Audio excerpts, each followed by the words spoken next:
बिस्मिल्लाहिर्रहमानिर्रहीम, अस्सलाम वालेकुम। My name is Mohammad Usman Ghani. Welcome to course एडिक्स। हमारे पास जो जीरो बुक है उसका आज चैप्टर नंबर 4 के बारे में हम पढ़ेंगे, जिसका नाम है मैट्रिक्स। तो चलें स्टार्ट लेते हैं डिफिनेशन से। तो इसकी डिफिनेशन में उर्दू में करूंगा ताकि आप लोगों को मुकम्मल क्लियर हो जाए। मैट्रिक्स हमारे पास किसे कहते हैं? मैट्रिक्स हमारे पास कहते हैं इसकी डिफिनेशन के मुताबिक एक स्क्वायर ब्रैकेट के अंदर आपके पास कोई नंबर आ जाए या अल्फाबेट आ जाए या कोई भी एलिमेंट आ जाए, स्क्वायर ब्रैकेट के अंदर नंबर आ जाए तो उसे हम क्या कहते हैं? मैट्रिक्स कहते हैं। मैं यहां पर कुछ एग्जांपल लिखूंगा, आप लोगों को मुकम्मल क्लियर हो जाएगी। एग्जांपल मैंने एक लिखा है, एक स्क्वायर ब्रैकेट लिखी है और उसके अंदर 1 2 3 4 लिखा है। क्या ये आपके पास मैट्रिक्स है? यस, क्योंकि स्क्वायर ब्रैकेट भी है और अंदर नंबर भी है। अब एक और एग्जांपल है, मैंने एक स्क्वायर ब्रैकेट लिख लिया, अंदर नंबर नहीं लिखे, तो क्या ये मैट्रिक्स है? नहीं, इसलिए नहीं है क्योंकि इसके अंदर नंबर नहीं है। अब मैंने एक और एग्जांपल लिखी है 1 2 3 4। क्या ये नंबर है? बिल्कुल नंबर है, लेकिन क्या इनके पास स्क्वायर ब्रैकेट है? नहीं, तो ये भी मैट्रिक्स नहीं है। तो ये रहा हमारे पास मैट्रिक्स की डिफिनेशन। अब हम पढ़ेंगे टाइप्स ऑफ मैट्रिक्स, यानी मैट्रिक्स की किस्में। तो यहां पर मैंने मैट्रिक्स की 6 टाइप्स लिखी हैं, मजीद भी टाइप्स हैं लेकिन यहां पर मैंने 6 लिखी है। मैट्रिक्स की पहली टाइप का नाम है रो मैट्रिक्स। रो मैट्रिक्स उसे कहती है जिसमें एक हॉरिजॉन्टल लाइन हो, सिर्फ एक हॉरिजॉन्टल लाइन। फॉर एग्जांपल 1 2 3, यानी ये हमारे पास क्या है? रो मैट्रिक्स, एक लाइन। जैसे मैं इसके साथ लिख सकता हूं नमाज। जब आप लोग नमाज के लिए खड़े होते हैं तो रो फॉर्म में खड़े होते हैं, ठीक है। इसके बाद है हमारे पास कॉलम मैट्रिक्स। कॉलम मैट्रिक्स किसे कहते हैं? जहां हमारे पास वर्टिकल लाइन हो। फॉर एग्जांपल इस तरह एक लाइन 1 2 3, तो ये हमारे पास क्या है? Vertical line. और कॉलम मैट्रिक्स की मैं एग्जांपल ये दे सकता हूं, जब हम कभी बिल जमा करने जाते हैं तो वो हम लाइन में खड़े हो जाते हैं, वर्टिकल लाइन में, तो वो हमारे पास क्या हो गया? Column matrix. तो रो मैट्रिक्स और कॉलम मैट्रिक्स का डिफरेंट आप लोगों को क्लियर कि ये हॉरिजॉन्टल लाइन है और ये वर्टिकल लाइन है। अब स्क्वायर मैट्रिक्स और रेक्टेंगुलर मैट्रिक्स में फर्क देखें। स्क्वायर मैट्रिक्स उसे कहते हैं जिसमें रो की तादाद और कॉलम की तादाद आपस में बराबर हो। रेक्टेंगल मैट्रिक्स उसे कहते हैं जिसमें रो और कॉलम आपस में बराबर ना हो। लेट सपोज मैंने एक मैट्रिक्स यहां पर लिखे 1 2 3 4। आप मुझे यह बताएं इसमें कितनी रो हैं? तो देखा जाए तो इसमें हॉरिजॉन्टल लाइन हमारे पास 2 है, 1 2, यानी 2 रो, और कॉलम कितने हैं? 1 2, 2 कॉलम, तो 2 बाई 2, यानी रो और कॉलम दोनों की तादाद सेम है, तो इसका नाम स्क्वायर मैट्रिक्स। रेक्टेंगल मैट्रिक्स में रो और कॉलम सेम नहीं होंगे। लेट सपोज मैंने एक एग्जांपल लिखी 1 2 3 4 5 6। अब यहां पर कितनी रो है? 1 2, यानी 2 रो, और अब कॉलम को गिनते हैं 1 2 3, 3 कॉलम, यानी 2 और 3 सेम नहीं है, तो ये हमारे पास रेक्टेंगल।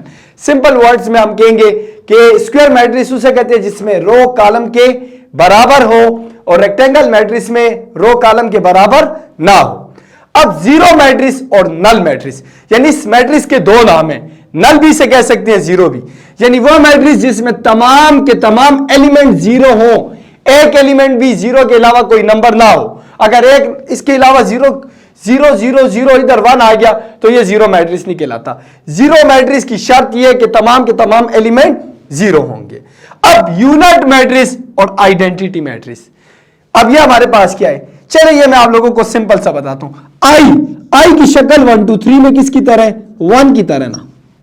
तो आप लोगों के पास आइडेंटिटी मैट्रिक्स से कहेंगे जिसका ये डायगोनल, ये क्रॉस जो होता है इसे डायगोनल कहते हैं, जिसका डायगोनल 1 होगा बाकी सब के सब 0 होंगे।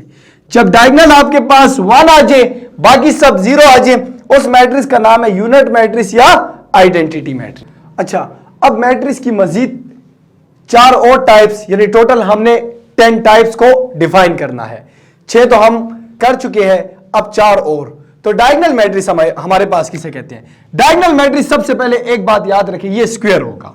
और डायगोनल मैट्रिक्स किसे कहते हैं? कि आपके पास ये डायगोनल होगा, यहां पर मुख्तलिफ किस्म के नंबर हो सकते हैं 1 2 3, बाकी सब के सब 0, यानी डायगोनल में आपके पास 0 मुकम्मल जीरो नहीं आ सकता। अब ये डायगोनल हो गया। अब स्केलर मैट्रिक्स किसे कहते हैं? स्केलर मैट्रिक्स हमारे पास इसे कहते हैं कि आपके पास जो क्रॉस यानी डायगोनल वाले एलिमेंट है वो हमेशा सेम होंगे। फॉर एग्जांपल डिफरेंट नहीं हो सकते। अगर यहां 5 है तो यहां भी 5 होगा, यहां भी 5, बाकी सब के सब 0 होंगे। तो इसको हम कहते हैं स्केलर मैट्रिक्स। आइडेंटिटी मैट्रिक्स को भी हम क्या कहते हैं? Scalar matrix. अब ट्रेस ऑफ मैट्रिक्स ये हमारे पास किसे कहते हैं? लेट सपोज मेरे पास एक मैट्रिक्स है A इक्वल टू 1 2 3 4 1 2 1 1 3। तो ट्रेस ऑफ मैट्रिक्स का ये मतलब है कि इसके डायगोनल को हमने क्या करना है? सम करना है। तो फॉर एग्जांपल हम इस मैट्रिक्स का ट्रेस लेते हैं तो वो इस तरह होगा 1 1 और 3 को आप इसमें सम करना है।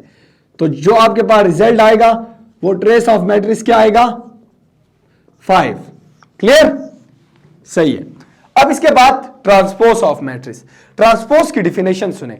ट्रांसपोज में हम ऐसा काम करते हैं, रो चेंज इनटू कॉलम और कॉलम को रो में चेंज। फॉर एग्जांपल मैंने एक मैट्रिक्स लिया A इक्वल टू 1 2 3 4 5 6। ये मैट्रिक्स है मेरे पास। अब मैं इसका ट्रांसपोज लेता हूं AT। मैट्रिक्स को A से डिनोट और मैट्रिक्स के ट्रांसपोज के ऊपर एक छोटा सा T वाला सिंबल होगा। रो को कॉलम में चेंज, यानी 1 2 3 आपके पास रो फॉर्म में है, इसको आप कॉलम फॉर्म में लिख लें 1 2 3। 4 5 6 रो फॉर्म में है, 4 5 6 अब कॉलम फॉर्म में। अब यहां पर एक और बात भी सीखे।